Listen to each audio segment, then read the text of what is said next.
Well, good morning. Once again, this is Ken Peterman. I'm chairman and CEO at Comtech, and I'm pleased to be part of this American Future Series class summit, and especially pleased right now to welcome my friend André Pienaar, the CEO and founder of C5 Capital.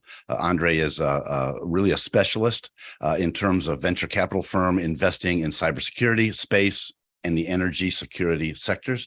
I'd like to welcome you. Good to see you. Ken, it's great to be with you this morning. Thank you. I would like to just start by offering you an opportunity to speak a little bit to your background and why you founded C5 Capital, and then what you focused on and what you do.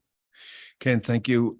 It's great to be with you this morning. C5 is a specialist investment firm based between Washington, D.C. and London, and we're a mission-motivated investment firm that's focused on driving innovation in cybersecurity space, an area that you know very well, and advanced nuclear energy. And we see these three sectors really as being formative for the future of the security world.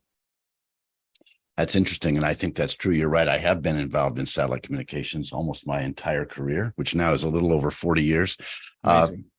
Let me move maybe and ask you a question that will get things going. C5 is one of the leading investors in advanced nuclear in the U.S.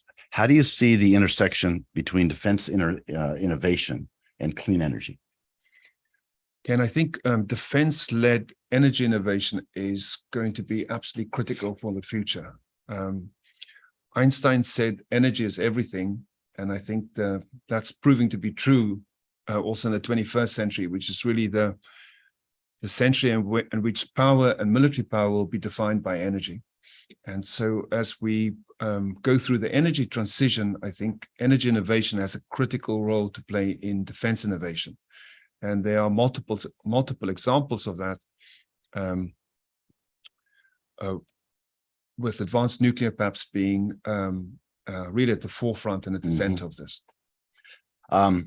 So in my experience, as we've seen technologies emerge, whether it's GPS, global positioning system, whether it's mobile networking, whether it's satellite communications, even cybersecurity, we have historically seen the defense industrial base leveraging the power of the taxpayer's purse lead the way in terms of inventing that capability and initially putting it to work, generally for our men and women in uniform.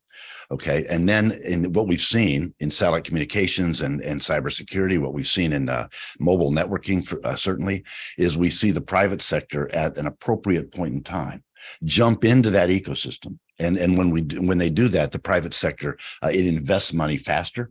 It moves more agilely. It often uses DevOps models where they are fielding a capability initially that's 80 or 90%, and then they evolve it over time, and that kind of thing. So when you talk about the defense organizations leading the way in terms of energy innovation, you see that same kind of progress, that same kind of pattern? Ken, I think that's exactly right. I think the public-private partnership has to be at the heart of defense-led energy innovation. The Defense Department is the largest user of energy in the U.S. government.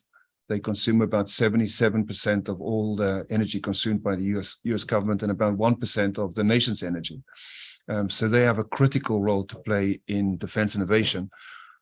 But doing that in partnership with the private sector is absolutely crucial. And this past week, we had an announcement by Satya Nadella, the CEO of Microsoft, about how Microsoft will use advanced nuclear reactors, small modular nuclear reactors, to power cloud computing and artificial intelligence going forward.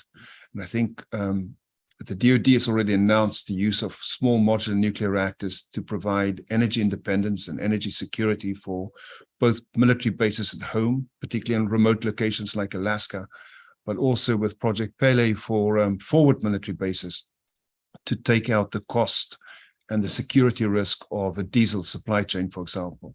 And I think those are all great examples of defense-led energy innovation. Yeah, your discussion of small modular nuclear reactors is really interesting because a lot of us, I think, we get caught up in the technology discussion of AI and other things, and small modular nuclear reactors really don't come to mind. But from a C5 Capital perspective, you're very involved in that, and that contributes, helps drive defense innovation. Yes, we're invested in a company called X Energy that's part of the DoD's micronuclear program. The great advantage of nuclear energy, which today provides about 25 to 30% of the nation's energy needs, is not only is it clean energy, but it's always on, and it's imminently scalable. And now with small modular nuclear reactors and micro reactors, it's also become mobile and deployable by the DoD in remote locations. And I think that's transformative. If we for a moment leave the harsh reality of our defense and security situation and go to Hollywood, this is also what the story of Iron Man is all about. It's all about the power of advanced nuclear energy. And that's, even though that's fiction, it's a very good illustration of what may well be possible in the near future. We have so many times in our history seen fiction in movies and books become reality. Yes. Because look at Star Trek, and then look at the uniforms the Space Force wears, and look at the whole thing. And to go back to your domain of the satellite industry, in the same way that we've seen the communications industry and so much of our digital infrastructure move into space, we anticipate the same thing will happen with our energy infrastructure, that this will be moving to space. The Chinese space station, which is not yet well enough understood by our citizens and perhaps by some of our decision makers, is a very good example of this. At the core of the Chinese space station, which was launched in recent years, is a space-based solar platform. So the Chinese anticipate to capture solar energy in space and to transmit it with laser energy to the surface of the Earth. Now, whether that will be for civilian purposes or for military purposes remains to be seen. But these are the developments that are taking place. The US's own Defense Department did the first successful application of power beaming from space with Caltech University earlier this year. And so we see energy infrastructure also moving to space. And we also see this fusion between civilian and military in the application of these new developments. That's really interesting. And do you see the West kind of being a leader in this, or is it hard to say? Well, the US has to lead. The US has to lead, and the US Defense Department has to lead for the US and for its allies. And it's very important that we stay at the forefront of this. Our nation state adversaries are very focused on building energy power. At the heart of this new axis between the People's Republic of China and Russia, between Xi and Putin, really is combining Chinese and Russia's nuclear industries. And Russia is very actively transferring their nuclear know-how to China. And so it's very important that we continue to invest and build in our own energy capabilities. And this is why defense-led energy innovation is so important. That's interesting. That's really thought-provoking, actually. Let's move to renewables. What's the role renewables play in terms of defense innovation? So the U.S. Defense Department, of course, has an assistant secretary for energy that's very focused on growing and scaling the extent to which the DoD use renewables. About 7% of the U.S. DoD's energy supply at the moment comes from renewables. And there's a program to continue to scale it. Renewables can be very useful in remote locations, both with wind, with solar, and also with hydro. And microgrids are now often being applied for military bases. So I think that's on the sort of practical end of things. And then as we discussed, the move of energy infrastructure to space, I think, will be the next very important step in applying renewables for defense innovation. And their solar-based, space-based solar solutions, I think, is the key area for investment to track and to follow. Of course, on the one hand, space-based solar solutions has the potential to end energy poverty, because potentially you could distribute solar energy from space anywhere on the planet at a fraction of the cost of terrestrial solar. But at the same time, it can also be weaponized.